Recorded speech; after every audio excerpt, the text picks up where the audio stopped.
पश्चिम Asia में America और Israel के द्वारा ईरान में किए जा रहे हमले से चीन डरा हुआ है।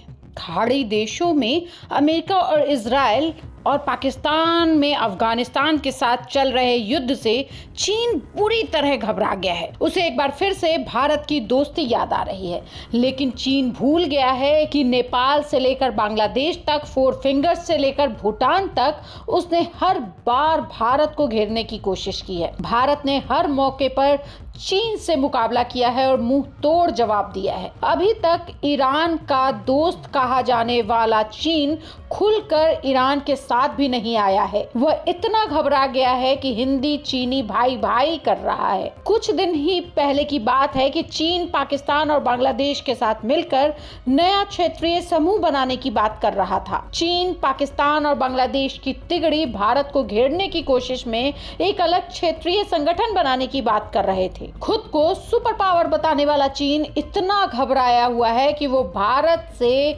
अच्छे रिश्ते बनाने पर जोर दे रहा है। चीन के विदेश मंत्री वांग यी ने कहा है कि आपसी भरोसा और सहयोग चीन और भारत दोनों के विकास के लिए जरूरी है। इसके उलट टकराव की स्थिति न सिर्फ दोनों देशों बल्कि एशिया के विकास में अड़चन का सबब बनेगी। चीन को भारत से शुरू किए गए नए रिश्ते याद आ रहे हैं। चीन से आने वाले सामान का मजाक तो दुनिया भर में मनाया जाता रहा है कि हर 2 महीने पे वो टूट जाते हैं, लेकिन इसका डिफेंस सिस्टम भी उन सामानों की तरह ही निकला। अमेरिका और इजराइल ने जब ईरान पर हमला किया तो ईरान के एयर डिफेंस सिस्टम अपने ऊपर हुए हमले को रोक नहीं पाए। ईरान ने बड़े पैमाने पर चीनी डिफेंस सिस्टमों की खरीद की थी, लेकिन कोई भी चीनी हथियार काम नहीं आया। चीन का एक चर्चित एयर डिफेंस सिस्टम HQ-9 भी एक बार फिर से जांच के घेरे में आ गया है।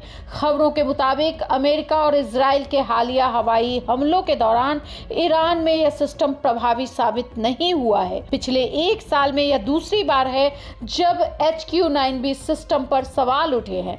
इससे पहले मई 2025 में पाकिस्तान में तैनात यह सिस्टम भारतीय फायरिंग के सामने कामयाब नहीं हो सके थे। ईरान ने अपने डिफेंस सिस्टम को मजबूत करने के लिए जुलाई 2025 में चीन से तेल के बदले हथियार के तहत डील की थी और ये सिस्टम खरीदे थे। यह खरीद पिछले साल जून में इजराइल के साथ हुए सीज फायर के बाद की गई थी। जून में इजराइल ने ऑपरेशन राइजिंग लायन के तहत ईरान के परमाणु कार्यक्रमों को निशाना बनाते हुए उसके अंदर तक हवाई हमले किए थे। इस ऑपरेशन के अंत में अमेरिका ने भी ईरान के कुछ परमाणु ठिकानों पर बमबारी की थी। अब ताजा घटनाओं के बाद चीन के इस एयर डिफेंस सिस्टम की क्षमता को लेकर नई बहस शुरू हो गई है, जिसके बाद चीन भी घबरा गया है। वांग यी ने कहा है कि कजान में चीन और भारत के रिश्तों की नई शुरुआत हुई और पिछले अगस्त में मतलब 2025 में तियानजिन में इसमें सुधार भी देखने को मिला। हम सहयोग को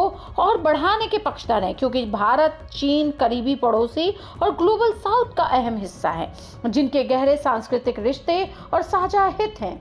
वांग यी ने यह भी कहा कि चीन और भारत के अच्छे पड़ोसियों की तरह दोस्ती रखनी चाहिए और विकास पर ध्यान देने चाहिए। दोनों देशों को ब्रिक में एक दूसरे का सहयोग करते हुए इस गुट को मजबूती देने की जरूरत है। खासतौर पर भारत और चीन को तो अगले सालों में ब्रिक्स की अध्यक्षता के लिए एक दूसरे का साथ देना चाहिए।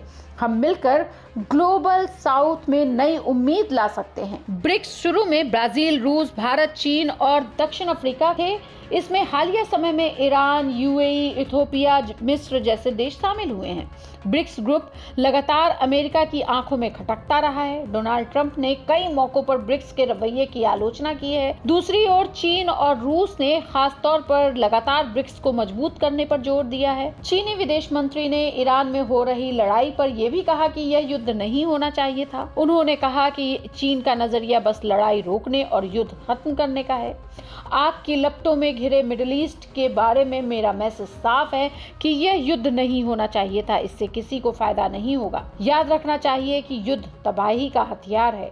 बता दें कि इसी महीने की आखिरी में अमेरिकी प्रेसिडेंट डोनाल्ड ट्रंप बीजिंग आ रहे हैं। चीन समझ गया है कि वह खुद को कितना भी सुपर पावर कह ले, लेकिन आखिर में उसके सारे डिफेंस सिस्टम खत्म ही होने हैं।